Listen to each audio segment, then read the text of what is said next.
Assalamualaikum warahmatullahi wabarakatuh. Perkenalkan, nama saya Widya Susanti dari Prodi Manajemen kelas G506 mata kuliah Bahasa Indonesia.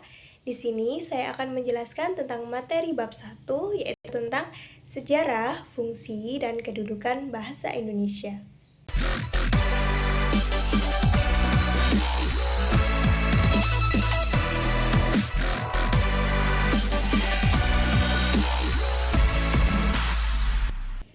Saya akan membahas dulu mengenai asal-usul dari kata Indonesia.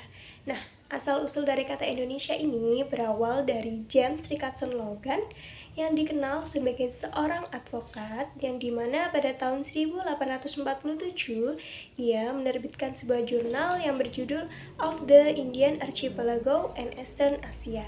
Nah, dari jurnal tersebut inilah kita ketahui bahwa dulu orang-orang Inggris menyebut gugusan kawasan di sepulau sekitar Asia Tenggara ini dengan nama Indian Archipelago. Sedangkan orang Belanda menyebut Indian Archipelago yang berada di daerah kekuasaannya dengan nama Netherlands Indië, Oost-Indië, atau dengan sebutan Hindia. Logan ini mempunyai seorang guru yang bernama George Winthrop Eyre yang merupakan penjelajah yang terkenal dengan bukunya The Eastern Seas. Nah, pada tahun 1850 di jurnal Aswan Logan, mengungkapkan bahwa Indian Archipelago tidak seharusnya dijadikan nama untuk menyebut gugusan pulau di wilayah Asia Tenggara ini. Lalu, mengungkapkan dua nama yaitu Indonesians atau Melayunesians. Lewat tulisan di jurnal edisi yang sama ini, kemudian Logan menggunakan kata Indonesia untuk menyebut gugusan pulau yang berada di wilayah Asia Tenggara ini. Dan nama tersebut sampai di telinga di etnolog lain dan semakin banyak etnolog-etnolog dari berbagai negara yang menggunakan kata Indonesia. Seperti etnolog Jerman Adolf Bastian, pakar etnografi Belanda George Alexander Wilken, dan juga ahli bahasa Hendrik Kent. Cipto Mangunkusumo adalah seorang bumiputra pertama yang menggunakan kata Indonesia di Hindia. Ia menuliskan berbagai suku di Indonesia di akhir sebuah buku. Nah, dari situlah kata Indonesia banyak digunakan dan dikenal hingga sekarang, sehingga menjadi nama untuk gugusan pulau di wilayah Asia Tenggara kita ini. Nah, membahas mengenai bangsa Indonesia tentunya tidak lepas dengan bahasa nasional kita, yaitu bahasa Indonesia. Selanjutnya, saya akan menjelaskan mengenai sejarah, fungsi, dan kedudukan dari bahasa Indonesia. Mengapa sih sangat perlunya bahasa nasional untuk bangsa kita? Karena fungsi dari bahasa nasional tersebut sendiri untuk sebagai alat kesatuan atau bahasa kesatuan dan persatuan. Karena seperti kita ketahui sendiri bahwa wilayah bangsa Indonesia terdiri dari beberapa kepulauan. Sehingga akan sangat sulit untuk berkomunikasi jika tidak memiliki bahasa nasional. Lalu, bagaimanakah sejarah dari bahasa Indonesia? Bahasa nasional dari bangsa Indonesia adalah bahasa Indonesia. Dalam sejarahnya, bahasa Indonesia berasal dari bahasa Melayu dialek Riau. Mengapa sih menggunakan bahasa Melayu dialek Riau? Karena bahasa Melayu Riau merupakan bahasa pengantar atau lingua franca yang digunakan di seluruh Nusantara, sehingga mudah diterima sebagai bahasa nasional.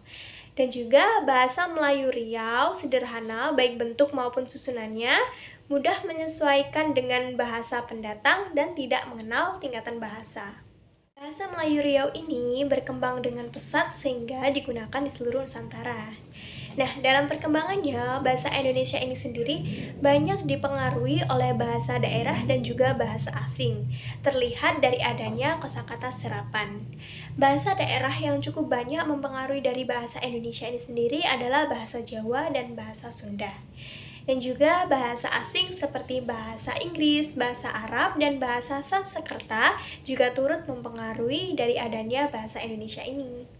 Bahasa Indonesia diakui sebagai bahasa resmi negara karena adanya peristiwa Sumpah Pemuda pada Kongres Pemuda II pada tanggal 28 Oktober tahun 1928 dan juga disebutkan sebagai bahasa nasional Indonesia pada Undang-Undang Dasar Negara Republik Indonesia tahun 1945 pasal 36.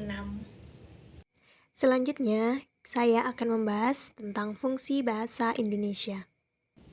Bahasa adalah sistem lambang bunyi yang bersifat arbitrer yang digunakan oleh masyarakat untuk berkomunikasi, bekerja sama, dan mengidentifikasi diri.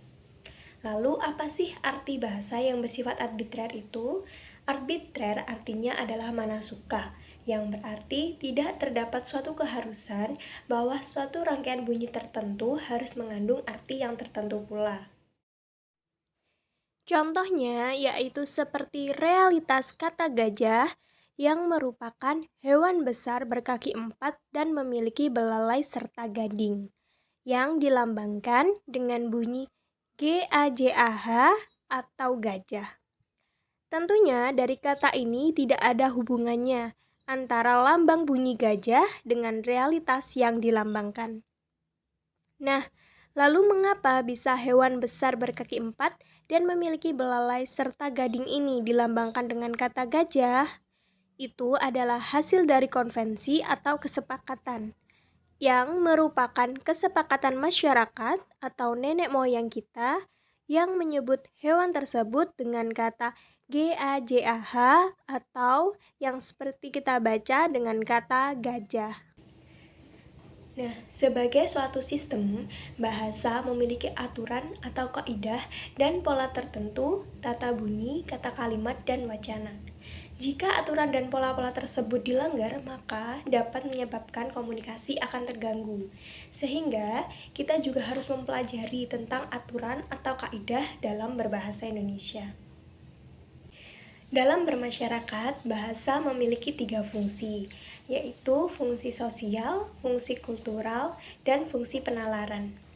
Fungsi sosial dari bahasa adalah bahasa sebagai penghubung antara manusia dalam berinteraksi. Selanjutnya yaitu bahasa berfungsi sebagai fungsi kultural, yaitu untuk menunjukkan ciri khas daerah dan digunakan untuk mewariskan kebudayaan. Bahasa juga berfungsi sebagai fungsi penalaran, yaitu digunakan sebagai media dalam berpikir dan menyampaikan pemikiran. Yang terakhir yaitu tentang kedudukan bahasa Indonesia. Yang pertama, kita akan membahas fungsi dan kedudukan bahasa Indonesia sebagai bahasa nasional. Nah, sebagai bahasa nasional ini, bahasa Indonesia memiliki 4 fungsi dan kedudukan. Yang pertama yaitu sebagai lambang kebanggaan nasional. Fungsi bahasa Indonesia sebagai lambang kebanggaan nasional yaitu untuk melambangkan nilai-nilai luhur sosial budaya masyarakat dari Indonesia. Yang kedua yaitu bahasa Indonesia sebagai lambang identitas nasional. Nah, dalam hal ini, bahasa Indonesia merupakan bagian dari identitas kita sebagai bangsa Indonesia. Maka dari itu, kita harus menjaga kualitas berbahasa kita dengan berbahasa yang baik dan benar. Karena bahasa adalah cerminan bangsa. Lalu, apa sih arti berbahasa Indonesia yang baik dan benar itu? Jadi, arti dari berbahasa Indonesia dengan baik yaitu dengan menerapkan nilai rasa yang tepat sesuai dengan konteks situasi pemakainya. Sedangkan arti dari berbahasa Indonesia yang benar yaitu dengan menerapkan kaidah kebahasaan dengan konsisten. Yang ketiga yaitu bahasa Indonesia sebagai alat pemersatu bangsa.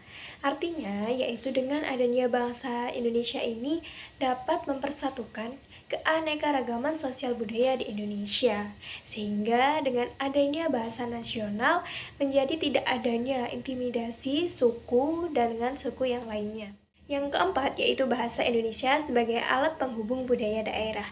Seperti kita ketahui bahwa Indonesia adalah wilayah berbentuk kepulauan, sehingga setiap daerah pasti memiliki budaya daerah dan juga bahasa daerah masing-masing. Maka dengan adanya bahasa Indonesia ini, maka masyarakat yang berbeda wilayah daerahnya dapat berkomunikasi dengan lancar dengan menggunakan bahasa Indonesia sebagai bahasa nasional.